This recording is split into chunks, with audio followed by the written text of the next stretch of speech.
Hello എല്ലാ പ്രിയപ്പെട്ട കൂട്ടുകാർക്കും ദസ്തക് ലേണിംഗിലേക്ക് ഒരിക്കൽ കൂടി നമസ്കാരം. എനിക്കറിയാം നമ്മൾ കുറച്ചു കാലത്തിന് ശേഷമാണ് ഒരിക്കൽ കൂടി കാണുന്നത്. മുമ്പ് ഞാൻ പോയതായിരുന്നു സബ്സേ ബഡാ ഷോമാൻ എന്ന ഒരു ജീവനി നിങ്ങൾക്ക് പറഞ്ഞു തന്നുകൊണ്ട് ഞാൻ ഒരിക്കൽ കൂടി നിങ്ങൾക്ക് മുന്നിലേക്ക് തിരിച്ചു വരികയാണ്. എന്തിനു വേണ്ടിയാണ് വരുന്നതെന്ന് അറിയാമോ? ആ ഒരു പാഠഭാഗം സബ്സേ ബഡാ ഷോമാൻ, ആ പാഠഭാഗത്തിൽ നിന്നും ടെക്സ്റ്റ് ബുക്കിൽ ഏതൊക്കെ ചോദ്യങ്ങളായിരുന്നു ചോദിച്ചിട്ടുണ്ടായിരുന്നത്, അതിന് ചെറുതായി നമുക്കൊന്ന് ഉത്തരമൊക്കെ ഒന്ന് എഴുതി നോക്കാം. എങ്ങനെ നമ്മൾക്ക് ആ രീതിയിൽ നമ്മൾക്ക് ഇനി വരാൻ പോകുന്ന പരീക്ഷകളൊക്കെ പരിശീലനം നേടാൻ വേണ്ടിയിട്ട് സബ്സേ ബഡാ ഷോമാൻ എന്ന ആ ഒരു അധ്യായത്തിലെ പാഠഭാഗത്തിലെ ചോദ്യ ഉത്തരങ്ങളാണ് നമ്മൾ ഇന്ന് ചർച്ച ചെയ്യാനായി പോകുന്നത്.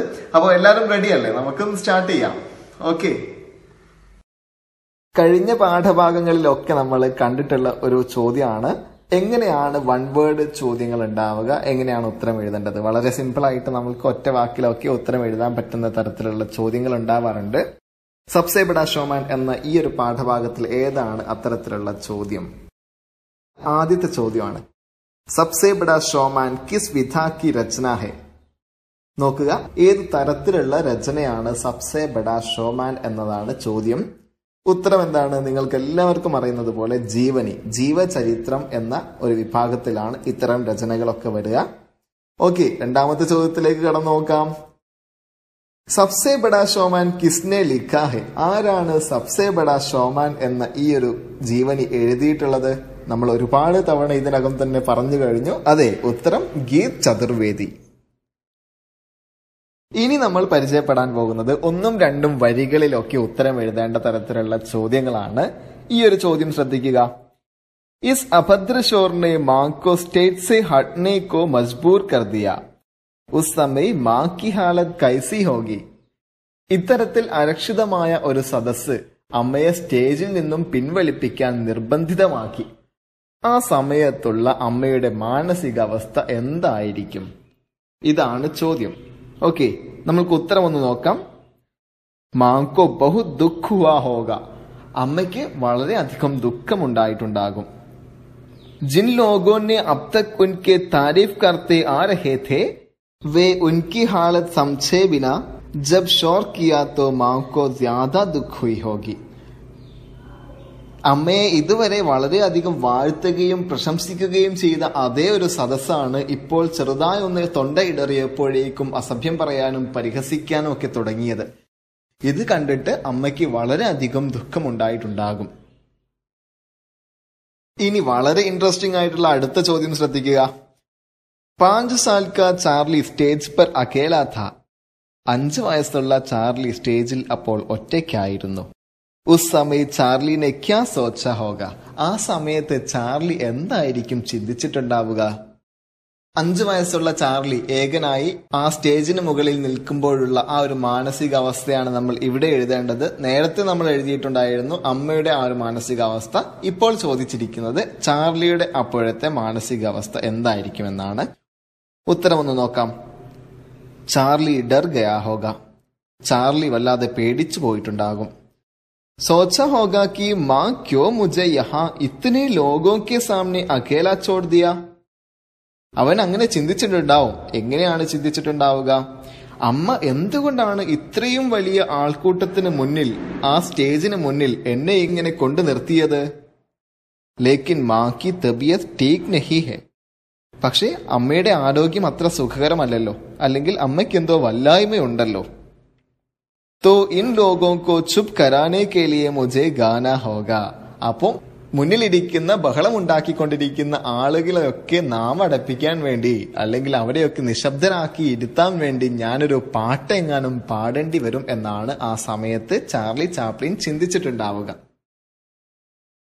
അടുത്തതായി വളരെ പ്രധാനപ്പെട്ട മറ്റൊരു ചോദ്യം നമ്മൾക്ക് കാണാനായി സാധിക്കും. ഈ ഒരു ചോദ്യം ശ്രദ്ധിക്കുക. ഇസ് ബാത് ने हॉल को हसीगर में तब्दील कर दिया. ക്യൂ.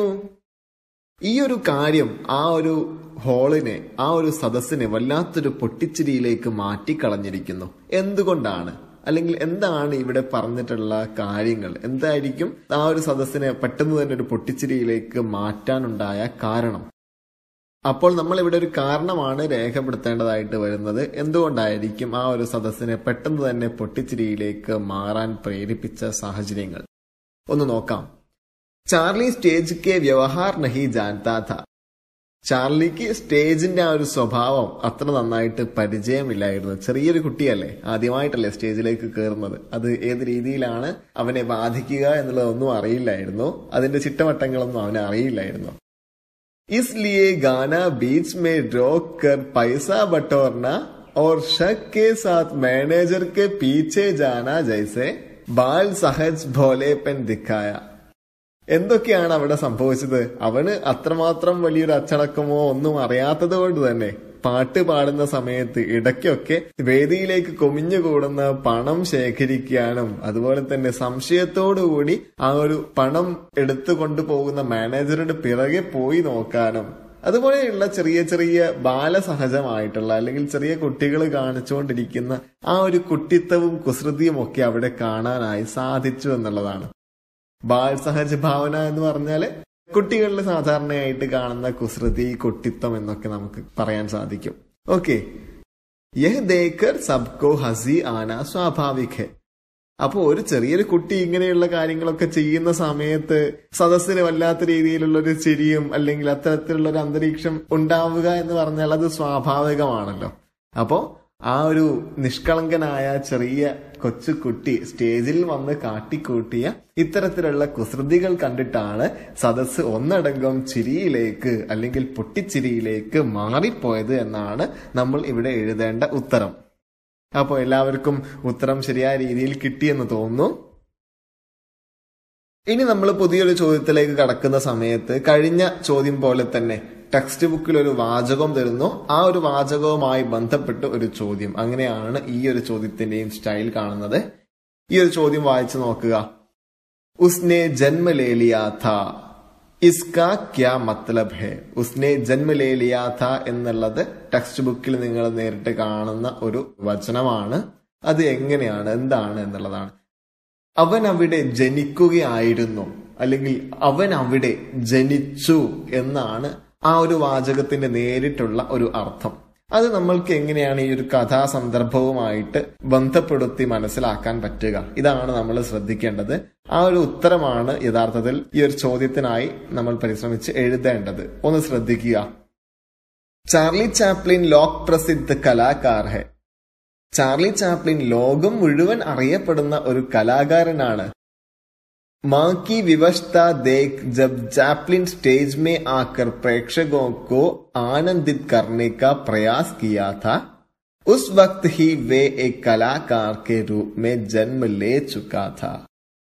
വിവശയായിക്കൊണ്ട് തളർന്നു പോയിക്കൊണ്ട് സ്റ്റേജിന്റെ പിന്നോട്ട് മാറിയ അമ്മയുടെ പകരമായി സ്റ്റേജിലേക്ക് കടന്ന ചാർലി ചാപ്ലിൻ പ്രേക്ഷകരെ ആനന്ദിപ്പിച്ചുകൊണ്ട് അവരെ സന്തോഷിപ്പിച്ചുകൊണ്ട് അവരെ നല്ലൊരു സാഹചര്യത്തിലേക്ക് നല്ലൊരു അന്തരീക്ഷത്തിലേക്ക് മാറ്റിയെടുത്തുകൊണ്ട് അവൻ അവിടെ പരിപാടികൾ അവതരിപ്പിച്ചുകൊണ്ടിരിക്കുകയായിരുന്നു. അതിനുവേണ്ടി അവൻ ശ്രമിച്ചുകൊണ്ടിരിക്കുകയായിരുന്നു. അവിടെ അവൻ ജനിച്ചതായി അടയാളപ്പെട്ടു എന്ന് നമ്മൾക്ക് സാഹിത്യ ഭാഷയിൽ പറയാം. അല്ലെങ്കിൽ ഒരു കലാകാരന്റെ ലക്ഷ്യം എന്ന് പറഞ്ഞു കഴിഞ്ഞാൽ മുന്നിലുള്ള സദസ്സിനെ പരമാവധി സന്തോഷിപ്പിക്കുക, ആ ഒരു കലയെ വല്ലാത്ത രീതിയിൽ വലിയൊരു ഭാവം കാണികളിലും ഉണ്ടാക്കുക എന്നുള്ളതാണ്. അവിടെ യഥാർത്ഥത്തിൽ ചാർലി ചാപ്ലിൻ വിജയിക്കുകയാണ് ചെയ്തിട്ടുള്ളത്. അതുകൊണ്ടാണ് യഥാർത്ഥത്തിൽ ചാർലി ചാപ്ലിൻ ഒരു 5 വർഷം മുമ്പ് ജനിച്ച കുട്ടിയായിരുന്നു. പക്ഷേ ചാർലി ചാപ്ലിനിലുള്ള ആ ഒരു കലാകാരൻ ഇന്നത്തെ ഈ ഒരു ആദ്യത്തെ അരങ്ങേറ്റ പ്രോഗ്രാമിലൂടെ വളരെ ശക്തമായി ജനിച്ചു വീഴുകയായിരുന്നു, അല്ലെങ്കിൽ ആദ്യമായിട്ട് കലാരംഗത്തേക്ക് പ്രവേശിക്കുകയായിരുന്നു എന്നാണ് ഈ ഒരു പാഠഭാഗത്തിൽ ആ ഒരു വാചകം കൊടുത്തതിന്റെ അർത്ഥം. ഈ ഒരു വാചകത്തോട് കൂടിയിട്ടാണ് നമ്മുടെ ഈ ജീവനിയുടെ ഈ ഒരു ഭാഗം അവിടെ അവസാനിക്കുന്നത് എന്നുള്ളത് കൂടി നിങ്ങൾ പ്രത്യേകം ശ്രദ്ധിക്കുക. അങ്ങനെയാണ് ആ ഒരു ചെറിയ പരിപാടിയിലൂടെയാണ് ലോകം മുഴുവൻ അറിയപ്പെടുന്ന ഒരു ചാർലി ചാപ്ലിൻ എന്ന മഹാനടനും സിനിമാ അഭിനേതാവും ഒക്കെ ആയിട്ട് ചാർലി ചാപ്ലിൻ പിന്നീട് മാറിയത്. അതിന്റെയൊക്കെ തുടക്കം ഇവിടെ ആയിരുന്നു എന്നാണ് നമ്മൾ മനസ്സിലാക്കേണ്ടത്. അതാണ് യഥാർത്ഥത്തിൽ ഈ ഒരു ചോദ്യത്തിന്റെ ഉത്തരമായി വരേണ്ടത്. ഇനി നമ്മൾ പറയാൻ പോകുന്ന ചോദ്യം നിങ്ങൾക്ക് എല്ലാവർക്കും പരിചയമുള്ള ഒരു ചോദ്യം തന്നെയാണ്. ഒരു പത്രവാർത്ത തയ്യാറാക്കണം. പത്രവാർത്തയ്ക്ക് നമ്മൾ എന്താണ് ഹിന്ദിയിൽ പറയുക? റപ്പട്ട് എന്ന് പറയും. റപ്പട്ട് എന്ന് പറഞ്ഞാൽ ശരിക്കും നമ്മൾക്ക് റിപ്പോർട്ട് എന്നും നമുക്ക് പറയാൻ പറ്റും. ഓക്കെ, ചാർലി ചാപ്ലിന്റെ ഈ ഒരു അരങ്ങേറ്റ പരിപാടി എങ്ങനെയായിരുന്നു? ഇത്തരത്തിലുള്ള ഒരു വാർത്തയാണ് നമ്മൾക്ക് പിറ്റേന്ന് വരേണ്ട ഒരു പത്രത്തിൽ കൊടുക്കാനായിട്ട് സാധിക്കേണ്ടത്. അപ്പോൾ ആ ഒരു പത്രവാർത്ത എങ്ങനെ ഉണ്ടായിരിക്കും? അതിന് നല്ലൊരു ഭാവന നമ്മൾക്കുണ്ടായിരിക്കണം. ആ രീതിയിൽ നല്ല രചനാപാഠവും ഒക്കെ നമ്മൾക്കുണ്ടായിരിക്കണം. സാധാരണയായി ഒരു പത്രവാർത്ത എഴുതുന്ന സമയത്ത്, ഒരു റെപ്പർട്ട് എഴുതുന്ന സമയത്ത് വളരെ കാച്ചിങ് ആയിട്ടുള്ള ഒരു ഹെഡ്ലൈൻ നമ്മൾ കൊടുക്കാൻ ശ്രദ്ധിക്കണം. ഒരു ശീർഷകം നമ്മൾ കൊടുക്കാനായി ശ്രദ്ധിക്കുക. പിന്നെ എന്താണ് പ്രധാനമായിട്ട് നമ്മൾ ശ്രദ്ധിക്കേണ്ടത്? ആ ഒരു പരിപാടി നടന്നിട്ടുള്ള സ്ഥലം ഏതാണോ, അമേരിക്കയാണെങ്കിൽ അമേരിക്കയിലുള്ള ആ ഒരു സ്ഥലത്തിന്റെ പേര് നമ്മൾ രേഖപ്പെടുത്തുക. അതിനുശേഷം ഒറ്റ നോട്ടത്തിൽ നമ്മൾക്ക് എന്താണ് ആ ഒരു വാർത്ത പറയാനായി പോകുന്നത്, ആ ഒരു ആശയം നമ്മൾക്ക് ഒരു വരിയിൽ തന്നെ നമ്മൾക്ക് മനസ്സിലായിരിക്കണം. അതിനുശേഷമാണ് ആ ഒരു സന്ദർഭങ്ങളെ അല്ലെങ്കിൽ ആ ഒരു സംഭവത്തെ വിശദീകരിക്കുന്ന തരത്തിൽ നമ്മൾ താഴേക്ക് ഒരു റിപ്പോർട്ടാക്കിയിട്ട് എഴുതി പോകുന്നത്. അപ്പോൾ വളരെ ചുരുങ്ങിയ വാക്കുകളിൽ വളരെ മനോഹരമായി നമ്മൾക്ക് റിപ്പോർട്ട് എഴുതാനായിട്ട് സാധിക്കണം, റെപ്പർട്ട് എഴുതാനായിട്ട് സാധിക്കണം. അതുകൊണ്ട് നമ്മളൊന്ന് നോക്കുകയാണ്. ഈ ഒരു ചോദ്യം ഞാൻ നിങ്ങൾക്ക് വേണ്ടി ഒരിക്കൽ കൂടി ഒന്ന് വായിച്ചു തരാം. दुनिया के सबसे बड़ा शोमैन का यह पहला शो था. इस घटना पर एक रपट तैयार करे. ഈ ഒരു സംഭവത്തെ തുടർന്നുള്ള ഒരു റിപ്പോർട്ടാണ്, ഒരു പത്രവാർത്താ കുറിപ്പാണ് നിങ്ങൾ എഴുതേണ്ടത്. വളരെ സിമ്പിൾ ആയിട്ടുള്ള ഒരു ശീർഷകം വേണമെന്ന് പറഞ്ഞു. ഇവിടെ നമ്മൾ കൊടുത്തിട്ടുള്ളത് ഏക് ഷോമാൻ കാ ഉദയ് എന്നാണ്. ഒരു ഷോമാൻ എന്ന് പറഞ്ഞാൽ ഒരു താരത്തിന്റെ അല്ലെങ്കിൽ ഒരു കലാകാരന്റെ എന്നൊക്കെ നമ്മൾക്ക് പറയാൻ പറ്റും. അപ്പോൾ ആ ഒരു കലാകാരന്റെ ഉദയത്തെക്കുറിച്ചാണ് നമ്മൾക്ക് ഈ ഒരു വാർത്ത പറയാൻ പോകുന്നത് എന്നുള്ളത് ആ ഒരു ശീർഷകത്തിൽ കൂടെ നമ്മൾക്ക് മനസ്സിലാകും. ഒന്ന് നോക്കുക. ലണ്ടനിലാണ് ഈ ഒരു പരിപാടി നടന്നിട്ടുണ്ടായിരുന്നത്. लंदन के एक बहुत बड़े स्टेज शो में मां की आवाज जब खराब हो गई तब बेटे ने हॉल को हजीगर में तब्दील कर दिया. ലണ്ടനിൽ നടക്കുന്ന ഒരു വളരെ പ്രശസ്തമായ ഒരു പരിപാടിയിൽ അമ്മയുടെ ശബ്ദം പെട്ടെന്നൊന്ന് ഇടറിയ സമയത്ത് വളരെ കുഞ്ഞായിട്ടുള്ള മകൻ ആ ഹാളിലേക്ക് സ്റ്റേജിലേക്ക് കടന്നു വന്ന് പൊട്ടിച്ചിരിയിൽ സ്റ്റേജിനെ ഇളക്കി മറിച്ചു കളഞ്ഞു. അതാണ് ആ ഒരു വാർത്ത നമ്മൾ ഒറ്റ വാചകത്തിൽ നമ്മൾ പറഞ്ഞിട്ടുള്ളത്. चार्ल्स स्पेंसर ചാപ്ലിൻ നാമക് ബച്ചേനെ യഹ് ജാദു ദിഖായാ ഥാ. ഇത്തരത്തിലുള്ള ഒരു മായാജാലം സൃഷ്ടിച്ചത് ചാർലി ചാപ്ലിൻ എന്ന ഒരു കുട്ടിയായിരുന്നു. ചാർലി ഹമേഷ അപ്നെ മാं के साथ शो पर आता था. ചാർലി എല്ലായ്പ്പോഴും അമ്മയുടെ കൂടെ സ്റ്റേജ് ഷോകൾക്ക് വേണ്ടി വരാറുണ്ടായിരുന്നു. लेकिन कल जब उसकी मां की आवाज खराब हो गया तो शो के मैनेजर ने उसे स्टेज में जाने के लिए कहा. എല്ലാ പ്രാവശ്യവും അമ്മയുടെ കൂടെ സ്റ്റേജ് ഷോക്ക് പോവാറുണ്ടായിരുന്നുവെങ്കിലും ഇന്നലെ അമ്മയുടെ ശബ്ദം പെട്ടെന്നൊന്ന് ഇടറിയപ്പോൾ ആ ഒരു പ്രോഗ്രാമിന്റെ മാനേജർ ചാർലിയെ സ്റ്റേജിന് മുന്നിൽ കൊണ്ടുചെന്നാക്കി. സ്റ്റേജ് കെ പീछे वह हमेशा कुछ न कुछ करके लोगों को हंसाता था. സ്റ്റേജിന്റെ പിറകിൽ നിന്നുകൊണ്ട് പലപ്പോഴും അവൻ പല കൊപ്രായങ്ങളും കാണിച്ചുകൊണ്ട് ആളുകളെ ചിരിപ്പിക്കാറുണ്ടായിരുന്നു. ഇസ്ലിയേ ഹി മാനേജർ ഐസാ കിയാ ഥാ. ഇതുകൊണ്ട് തന്നെയാണ് ഇന്നലെ പെട്ടെന്നൊരു അത്യാവശ്യ ഘട്ടം വന്ന സമയത്ത് ചാർലിയെ മാനേജർ സ്റ്റേജിന് മുന്നിലേക്ക് ആനയിച്ചു കൊണ്ടുവന്നിട്ടുണ്ടായിരുന്നത്. മജ്ബൂരൻ stage may Jaane വാലെ Charlie അപ്നെ ഗാനെ or ഭോലേപ്പൻ സെ ലോഗോं को हंसाता रहा. അത്യാവശ്യ ഘട്ടത്തിൽ സ്റ്റേജിലേക്ക് വരേണ്ടി വന്ന ചാർലി ചാപ്ലിൻ തന്റെ പാട്ടുകൾ കൊണ്ടും തന്റെ കുസൃതിത്തരങ്ങൾ കൊണ്ടുമെല്ലാം മുന്നിലിരിക്കുന്ന സദസ്സിനെ വല്ലാതെ ചിരിപ്പിച്ചുകൊണ്ടേയിരുന്നു. ലോഗ് ഉസ്നെ ഭവിഷ്യ കാ മഷ്ഹൂർ കലാകാർ കോ ദേഖ് രഹേ ഥേ. ആ കൊച്ചുകുട്ടിയിൽ ആളുകൾ ഭാവിയിൽ ഉണ്ടാവാൻ പോകുന്ന വലിയൊരു കലാകാരനിലേക്ക് ശ്രദ്ധ പതിപ്പിച്ചു. അല്ലെങ്കിൽ ആ കൊച്ചുകുട്ടിയുടെ ചെറിയ ചെറിയ പ്രകടനങ്ങളിൽ പോലും ആളുകൾക്ക് വലിയ കലാകാരന്റെ ചില അടയാളങ്ങൾ കാണാനായി സാധിച്ചു. ഇതാണ് യഥാർത്ഥത്തിൽ പത്രവാർത്തയായിട്ട് പറയുന്നത്. ഞാൻ ഇങ്ങനെയൊക്കെ വിശദീകരിച്ച് തന്നിട്ടുണ്ടായിരുന്നുവെങ്കിലും ഒരു സാധാരണക്കാരായിട്ടുള്ള ആളുകൾക്ക് മനസ്സിലാവുന്ന രീതിയിൽ വളരെ സിമ്പിൾ ആയിട്ടുള്ള ഒരു ഭാഷയിലൂടെയാണ് ഈ ഒരു പത്രവാർത്ത എഴുതിയിട്ടുള്ളത് എന്നുള്ളത് കൂടി പ്രത്യേകം ശ്രദ്ധിക്കുക. ഒരുപാട് വലിച്ചു നീട്ടാതിരിക്കുക. വളരെ കാച്ചിങ് ആയിട്ടുള്ള ഹെഡ്ലൈനോടുകൂടി വളരെ സിമ്പിൾ ആയിട്ടുള്ള ഭാഷ ഉപയോഗിച്ചുകൊണ്ട്, വളരെ സിമ്പിൾ ആയിട്ടുള്ള പദങ്ങൾ ഉപയോഗിച്ചുകൊണ്ട് നല്ല ഒരു റിപ്പോർട്ട് അല്ലെങ്കിൽ റെപ്പർട്ട് നമ്മൾക്ക് തയ്യാറാക്കാനായി സാധിക്കും. ഓക്കെ, നമുക്ക് ഈ ഒരു റെപ്പർട്ട് എഴുതുന്നത് എങ്ങനെയാണെന്നൊക്കെ കൂട്ടുകാർക്ക് മനസ്സിലായിട്ടുണ്ടെങ്കിൽ നമുക്ക് അടുത്തൊരു ചോദ്യത്തിലേക്ക് കടക്കാം. ഓക്കെ, ശ്രദ്ധിക്കുക. അടുത്തതായിട്ട് നമ്മൾ ചെയ്യാൻ പോകുന്നത് നമ്മൾക്ക് എല്ലാവർക്കും പരിചയമുള്ള ഒരു ചോദ്യം തന്നെയാണ്. ഒരു കത്ത് എഴുതാനാണ്. ചാർലി ചാപ്ലിൻ വളരെ മനോഹരമായി ഒരു സ്റ്റേജ് ഷോ ആദ്യമായി അവതരിപ്പിച്ച ആ ഒരു ദിവസം വളരെ സന്തോഷത്തോടു കൂടിയിട്ട് അമ്മ തന്റെ കൂട്ടുകാരിക്ക് അല്ലെങ്കിൽ കൂട്ടുകാരന് എഴുതുന്ന ഒരു കത്താണ് നമ്മൾ ഇനി തയ്യാറാക്കാൻ പോകുന്നത്. ചോദ്യം ഒന്ന് വായിക്കാം. चार्ली जिस दिन स्टेज में अपना पहला शो किया था, उस दिन उसकी माँ अपनी खुशी के बारे में अपनी साथी को एक पत्र लिखती है. वह पत्र कल्पना करके लिखे. ചാർലിയുടെ അമ്മ കൂട്ടുകാരിക്കായി എഴുതുന്ന ആ കത്ത് എഴുതാനാണ് നമ്മളോട് ആവശ്യപ്പെട്ടിരിക്കുന്നത്. അപ്പോൾ തുടങ്ങാം. ഒരു കത്ത് എഴുതേണ്ടത് എങ്ങനെയാണെന്നുള്ള കാര്യങ്ങളൊക്കെ നമ്മൾ ചെറിയ ചെറിയ ക്ലാസ്സുകൾ മുതലേ കണ്ടുവരുന്നുണ്ട്. അതുകൊണ്ട് തന്നെ പുതുതായിട്ടൊന്നും പരിചയപ്പെടാനില്ല. ആദ്യം തന്നെ ശ്രദ്ധിക്കേണ്ടത് എന്താണ്? കത്തിന്റെ മുകളിൽ വലത് ഭാഗത്തായിട്ട് നമ്മൾ ഏത് സ്ഥലത്ത് വെച്ചിട്ടാണോ ആ കത്ത് എഴുതുന്നത് ആ ഒരു സ്ഥലത്തിന്റെ പേര് ചേർക്കാൻ ശ്രദ്ധിക്കുക. അതിന് തൊട്ട് താഴെയായി നമ്മൾ ഏത് തീയതിയിലാണോ ഏത് ദിവസമാണോ ആ കത്ത് എഴുതുന്നത് ആ ഒരു ഡേറ്റ് കൂടി ചേർക്കാൻ ശ്രദ്ധിക്കുക. അതിനുശേഷം പ്രധാനമായിട്ട് വേണ്ടത് നമ്മുടെ ഒരു പ്രിയ മിത്രത്തിനാണെങ്കിൽ, പ്രിയ കൂട്ടുകാരനോ കൂട്ടുകാരിക്കോ ഒക്കെ ആണെങ്കിൽ ആ തരത്തിലുള്ള ഒരു സംബോധന ഇവിടെ ആവശ്യമാണ്. ഇവിടെ ചാർലിയുടെ അമ്മ അവരുടെ ഒരു കൂട്ടുകാരനാണ് അല്ലെങ്കിൽ ഒരു സ്നേഹിതനാണ് കത്തെഴുതുന്നത് എങ്കിൽ പ്രിയ മിത്ര എന്നാണ് അവിടെ വിളിക്കുക. അതുകൊണ്ട് തന്നെ നമ്മളിവിടെ പ്രിയ മിത്ര എന്ന് ചേർത്തിരിക്കുന്നു. ഇനി നമ്മൾ സാധാരണയായിട്ട് കാണാറുള്ളത് ഒരു കത്തൊക്കെ തുടങ്ങുന്ന സമയത്ത് നമ്മൾ പലപ്പോഴും എഴുതാറുള്ള ഒരു കാര്യം തന്നെയാണ് ഹൗ ആർ യു എന്നൊക്കെ ചോദിക്കുന്നതിന് ഹിന്ദിയിൽ എന്താണ് സാധാരണയായിട്ട് ചോദിക്കാം? തും കൈസി ഹോ, നിനക്ക് എന്തൊക്കെയാണ് വിശേഷങ്ങൾ, അല്ലെങ്കിൽ നിനക്ക് സുഖമായിട്ടിരിക്കുന്നോ എന്ന് ചോദിക്കാറില്ലേ? ഇവിടെ തും എന്ന് പറഞ്ഞാല് സ്വന്തം പ്രായക്കാരോടോ അല്ലെങ്കിൽ തന്റെ കൂട്ടുകാരോടോ ഒക്കെ സംബോധന ചെയ്യുന്ന സമയത്താണ് തും എന്ന് ഉപയോഗിക്കാറുള്ളത്. അതേസമയം കുറച്ചുകൂടി മുതിർന്ന ആളുകളോടൊക്കെ കത്തെഴുതുന്ന സമയത്തോ സംസാരിക്കുന്ന സമയത്തോ നമ്മൾ ആപ്പ് എന്നാണ് ഉപയോഗിക്കുക. ആപ്പ് എന്നുള്ളതിന് മലയാളത്തിൽ അർത്ഥം താങ്കൾ, അങ്ങ് എന്നൊക്കെ നമ്മൾക്ക് പറയാം. ഇവിടെ കൂട്ടുകാരനാണ് അമ്മ കത്തെഴുതുന്നത് എന്നുള്ളത് കൊണ്ട് തന്നെ തും എന്നാണ് ഉപയോഗിച്ചിട്ടുള്ളത്.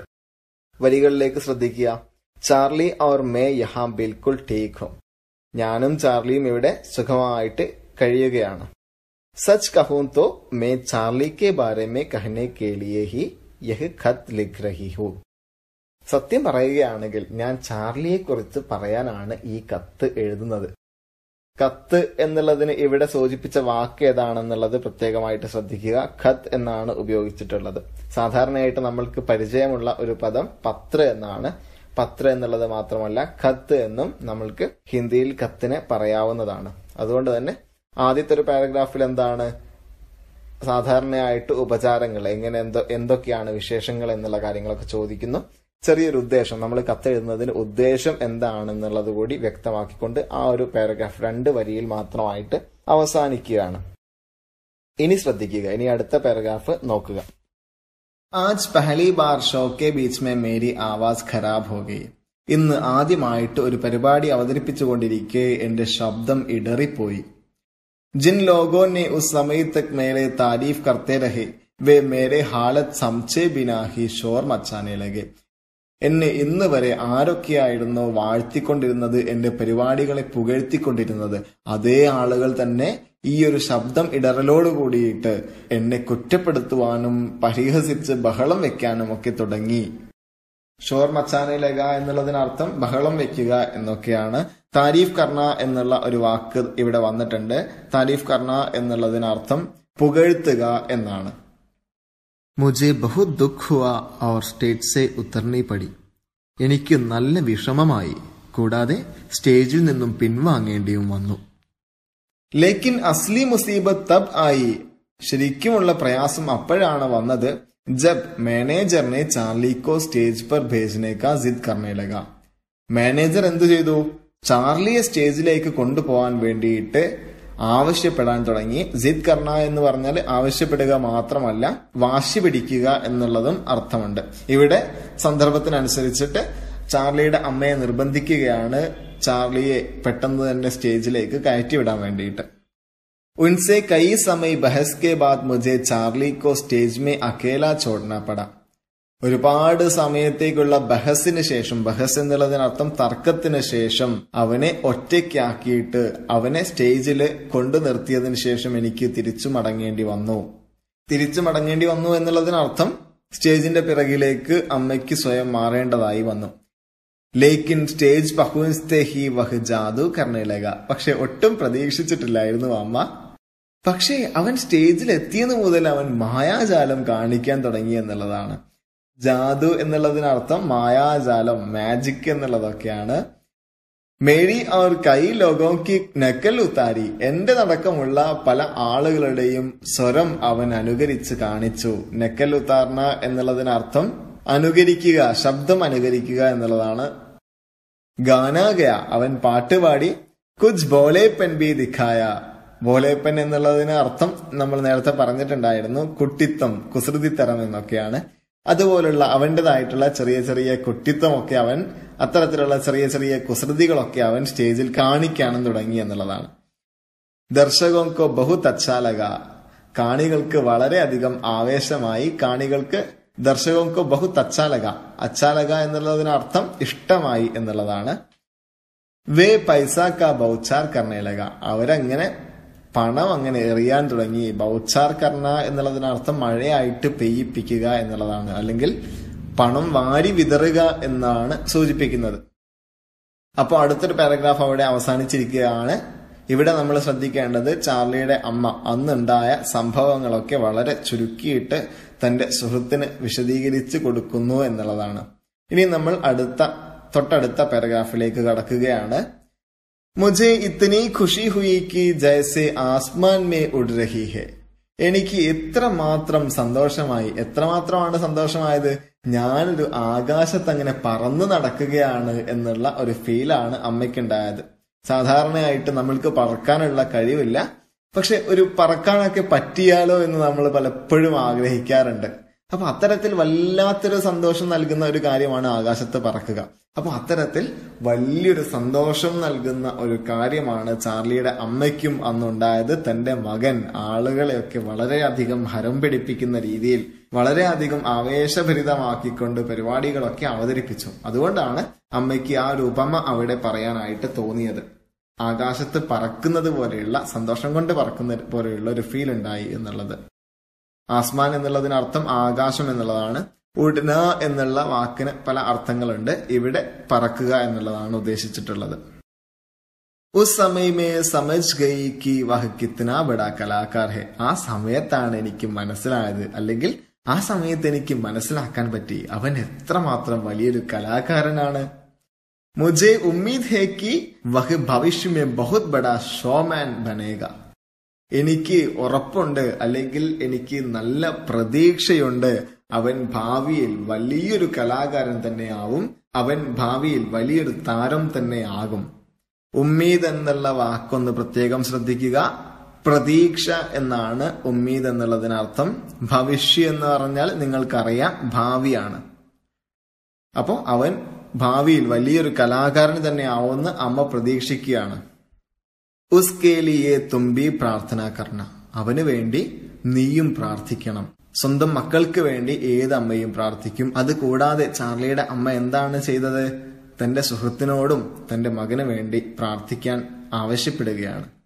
ഉസ്കെ അഗ്ലേ ഷോമേ മേ തുമേ ജറൂർ ബുലാവുങ്കി. അവന്റെ അടുത്തതായി വരാനിരിക്കുന്ന ഒരു പരിപാടിയിൽ നിന്നെ തീർച്ചയായിട്ടും ഞാൻ ക്ഷണിച്ചിരിക്കും. ജറൂർ എന്നുള്ള വാക്ക് ഇവിടെ പ്രയോഗിച്ചിട്ടുണ്ട്. ജറൂർ എന്നുള്ളതിനർത്ഥം തീർച്ചയായിട്ടും, ഡെഫിനറ്റ്ലി എന്ന് നമ്മൾ ഇംഗ്ലീഷിൽ പറയും. തീർച്ചയായിട്ടും, നിശ്ചയമായിട്ടും എന്നാണ് ഇതിനർത്ഥം. അപ്പോ തൊട്ടടുത്ത പരിപാടി ചാർലി അവതരിപ്പിക്കുകയാണെങ്കിൽ ആ ഒരു പരിപാടിക്ക് നിന്നെ തീർച്ചയായിട്ടും ക്ഷണിച്ചിരിക്കുമെന്നാണ് അമ്മ പറയുന്നത്. അതോടുകൂടിയിട്ട് കത്തിന്റെ ഏകദേശം ഒരു രൂപം അവിടെ അവസാനിക്കുകയാണ്. ഏറ്റവും അവസാനമായിട്ടൊരു വാചകം കൂടി നമ്മൾക്ക് കാണാം. എന്താണ്? തേരി ഉത്തർക്കി പ്രതീക്ഷ കരൂങ്കി.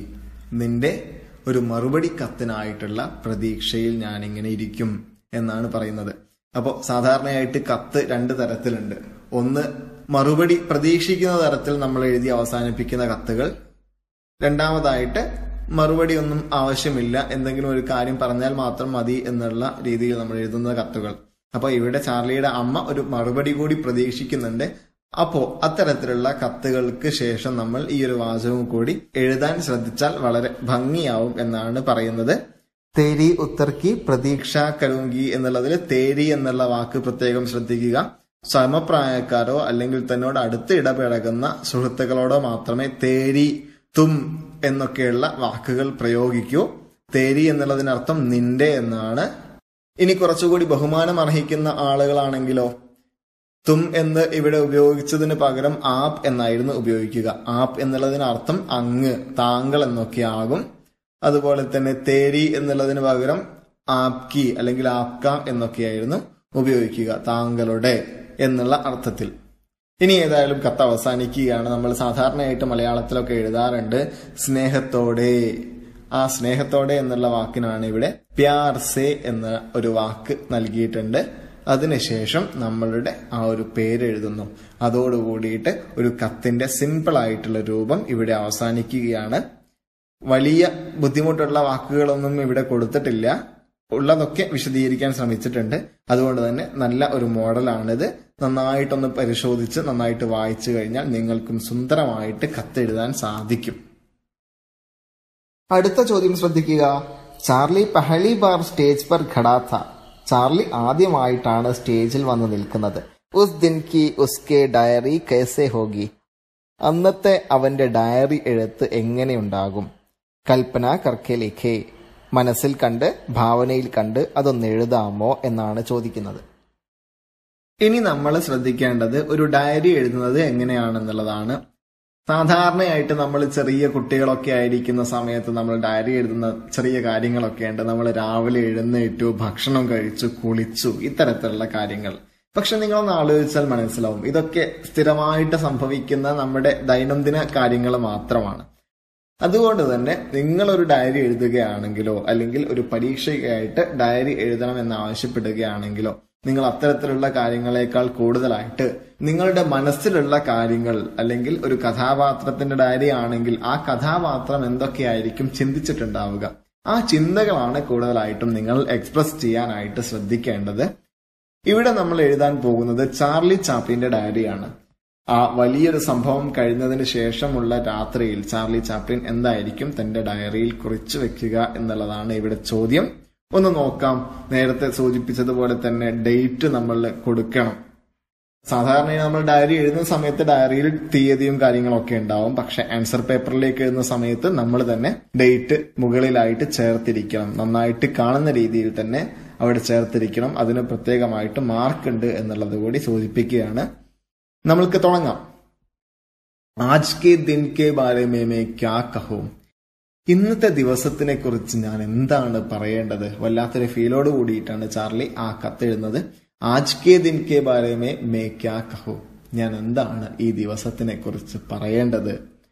മേനെ സോച്ചാ കി ആജ് ബുരാ ദിൻ ഹോഗ. ഞാൻ ചിന്തിച്ചിട്ടുണ്ടായിരുന്നു ഒരു വേള ഇന്ന് ഒരു നശിച്ച ദിവസമായിരിക്കും, ഒരു മോശം ദിവസമായിരിക്കും. ബുരാ ദിൻ എന്നുള്ളതിനർത്ഥം മോശം എന്നുള്ളതാണ്. പക്ഷെ ബാക്കി എന്താണ് ചാർലി പറയുന്നത്? ശ്രദ്ധിക്കുക. ക്യോങ്കി ആജ് പഹലി ബാർ ഷോ കർത്തെ സമയ മാ കി ആവാസ് ഫട്ട് ഗയി. ആദ്യമായിട്ട് ഇന്ന് പാട്ട് പാടിക്കൊണ്ടിരിക്കുന്ന സമയത്ത് അല്ലെങ്കിൽ പരിപാടി അവതരിപ്പിച്ചുകൊണ്ടിരിക്കുന്ന സമയത്ത് അമ്മയുടെ തൊണ്ട ഇടറിപ്പോയി. ഫഡ് ഗൈ എന്ന് പറഞ്ഞാൽ പിന്നിപ്പോവുക എന്നുള്ള, നമ്മൾ സാധാരണയായിട്ട് വസ്ത്രങ്ങളൊക്കെ ഫഡ് ഗൈ എന്നൊക്കെ പറയും, പിന്നിപ്പോവുക. ഇവിടെ ശബ്ദമായതുകൊണ്ട് ശബ്ദം മുറിഞ്ഞു പോവുക, ഇടറിപ്പോവുക എന്നുള്ളതാണ് അർത്ഥമുള്ളത്. ലോകോനെ ഷോർ കിയെ. ആളുകൾ ബഹളം വെക്കാൻ തുടങ്ങി. ഷോർ എന്നുള്ളതിനർത്ഥം ബഹളമാണ്. മാങ്കോ ബഹുത് ദുഃഖ് ഹുയി. അമ്മയ്ക്ക് വളരെ ദുഃഖമുണ്ടായിരുന്നു. സ്റ്റേജ് സെ ഉത്തർന പട. സ്റ്റേജിൽ നിന്ന് ഇറങ്ങേണ്ടതായിട്ട് വന്നു. ലേക്കിൻ തബ് മേനെ ദേഖാ കി മാ ഓർ മാനേജർ കെ ബീച്ച് ബഹസ് ഹോ രഹി ഹെ. പക്ഷെ അപ്പോഴാണ് ഞാൻ ശ്രദ്ധിച്ചത് അമ്മയും ആ മാനേജറും തമ്മിൽ വാക്ക് തർക്കം നടക്കുന്നുണ്ട്. ബഹസ് എന്നുള്ളതിനർത്ഥം വാക്ക് തർക്കം. മാം ബാർ ബാർ മുझे ദേഖ് രഹി थी. അമ്മ ഇടയ്ക്കൊക്കെ വീണ്ടും വീണ്ടും എന്നെ ഇങ്ങനെ നോക്കിക്കൊണ്ടിരിക്കുന്നുണ്ടായിരുന്നു. ബാർ ബാർ എന്നുള്ളതിനർത്ഥം പല തവണയായി, പല പ്രാവശ്യം എന്ന് നമ്മൾക്ക് പറയാം. അന്ത് may ma'am മുझे stage may Jakhar ഛോഡ് the. ഏറ്റവും അവസാനം എന്താണ് സംഭവിച്ചതെന്നറിയാമോ? അമ്മ എന്നെ ആ സ്റ്റേജിലേക്ക് കൊണ്ടുചെന്നാക്കി തിരിച്ചു പോന്നു. ഓർ തോടി ഹിമ്മത് ഭീതി, കുറച്ച് ധൈര്യം സംഭരിക്കാനുള്ള കുറച്ച് കാര്യങ്ങളൊക്കെ നൽകി. ഹിമ്മത്ത് എന്നുള്ളതിനർത്ഥം നിങ്ങളൊന്ന് നോട്ട് ചെയ്ത് വെക്കുക, ധൈര്യം എന്നുള്ളതാണ്. കുറച്ചൊക്കെ ധൈര്യം നൽകാൻ അമ്മ ശ്രമിച്ചു. ലോക് ബഹുത് ഷോർ കർ രഹേ ഥേ, ആളുകൾ ഇങ്ങനെ ബഹളം വെച്ചുകൊണ്ടിരിക്കുന്നുണ്ടായിരുന്നു. നേരത്തെ കണ്ട അമ്മയുടെ ആ പാട്ടിന് ശേഷം ആളുകൾ വല്ലാത്ത രീതിയിൽ പരിഹസിക്കുകയും ബഹളം വെക്കുന്നതൊക്കെ ആ സമയത്തും ഇങ്ങനെ തുടർന്നുകൊണ്ടേയിരിക്കുന്നുണ്ട്. മേ ഏക് ഗാന ഗായ, ഞാനൊരു പാട്ട് പാടി. സബ് ചുപ് ഹുയെ, എല്ലാവരും മിണ്ടാതിരുന്നു. ഓർ കുച്ച് ലോഗോं के നക്കൽ ഭി കിയ, കുറച്ച് ആളുകളുടെ ശബ്ദമൊക്കെ അങ്ങനെ അനുകരിച്ച് കാണിച്ചു കൊടുത്തു. ലോക് മേരെ സാമനെ പൈസ ഫേക്നെ ലഗെ, ആളുകൾ എന്റെ മുന്നിലേക്ക് ഇങ്ങനെ പൈസ എറിയാൻ തുടങ്ങി, പണം അങ്ങനെ എറിയാൻ തുടങ്ങി. ജബ് മേ ഉസ്കോ ലേനെ ഗയാ തബ് ലോക് ഹസേ, ഞാൻ അത് എടുക്കാൻ വേണ്ടി പോയപ്പോഴേക്ക് ആളുകളൊക്കെ അങ്ങനെ ചിരിക്കാനും തുടങ്ങി. ഓർ ജബ് മാനേജർ ने पैसा बटोर कर चला तो मैं सोच रहा था कि മാനേജർ വഹ് പൈസ ഖുദ് രഖ്നാ ചാഹ്താ ഹെ. ഒടുവിൽ ഈ പണമൊക്കെ സ്വീകരിക്കാനായിട്ട്, ഈ പണമൊക്കെ പെറുക്കിക്കൂട്ടി മാനേജർ എടുത്തുകൊണ്ട് പോകുന്ന സമയത്ത് എനിക്ക് വല്ലാത്തൊരു സംശയം തോന്നി. എന്താണ് സംശയം തോന്നിയത്? ഇതൊക്കെ മാനേജർക്ക് എടുക്കാൻ വേണ്ടിയിട്ട് മാനേജർ എടുത്തുകൊണ്ട് പോവുകയാണോ എന്നാണ് കൊച്ചു ചാർലിക്ക് സംശയം തോന്നിയിട്ടുള്ളത്.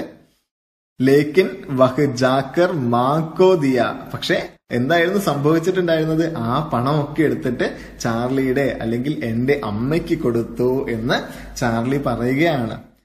തബ് മുझे अच्छा लगा, അത് എനിക്ക് വല്ലാത്ത രീതിയിൽ ഇഷ്ടമായി.